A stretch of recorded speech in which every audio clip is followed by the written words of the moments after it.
আজকে আমি ছোলার ডালের রেসিপিটা করব। তো কীভাবে করব, একটু অন্যরকমভাবে রেসিপিটা করছি।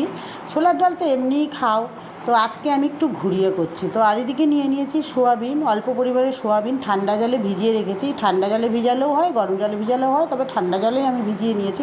আর এদিকে মশলা, ভাজা মশলা করব। দেখো, গোটা গরম মশলা আর একটু জিরে, 1.5 চামচের মতো জিরে নিয়েছি।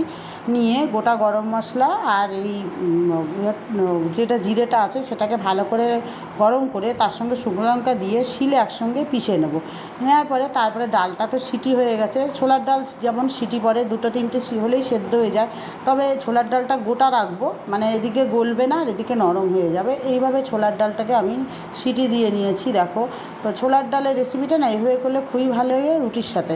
তো দেখো, ছোলার ডাল সেদ্ধ হয়ে গেছে। এইবার কড়াইতে একটু সর্ষের তেল দিয়ে সর্ষের তেলটা গরম হয়ে যাওয়ার পরে সোয়াবিনগুলোকে একটু ভেজে নেবো লাল করে। তো দেখো, লবণ আর হলুদ দিয়েছি কারণ ভেতরে নুনটা ঢুকবে। তারপরে আমি সোয়াবিনগুলোকে তুলে গোটা জিরে, 2টো শুকনো লঙ্কা, 2টো তেজপাতা ফোড়ন দিয়ে যেই ডালটা মানে প্রেশার থেকে সেদ্ধ করা ছিল সেই ডালটা এর মধ্যে দিয়ে দিলাম, ছোলার ডালটা।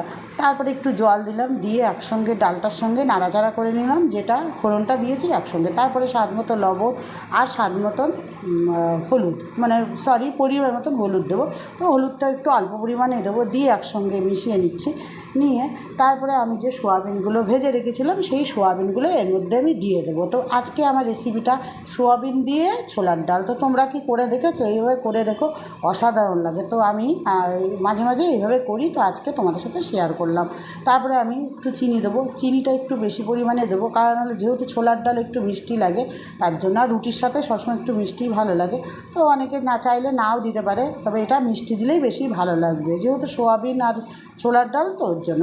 তারপরে আমি দেখো এর মধ্যে দিয়ে দেবো কিশমিশ। তো কিশমিশটা আমি দিলাম একটু স্বাদের জন্য। তো কিশমিশ দেওয়ার পরে তারপরে আমি যে ভাজা মশলাটা করে রেখেছিলাম সেটাও এর মধ্যে দিয়ে দেবো।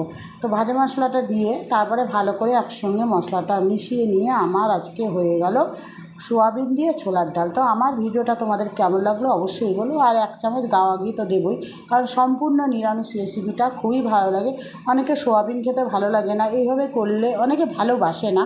আমার তো খুবই ভালো লাগে, সোয়াবিনটা প্রোটিন খুব, খেতে মানে খাওয়াও উপকার শরীরের জন্য। তো এইভাবে ছোলার ডালের সাথে যদি সোয়াবিন দিয়ে করো না, অসাধারণ লাগে রুটির সাথে, পরোটার সাথে। তো বন্ধুরা, তোমাদের ভিডিওটা কেমন লাগলো অবশ্যই বলো।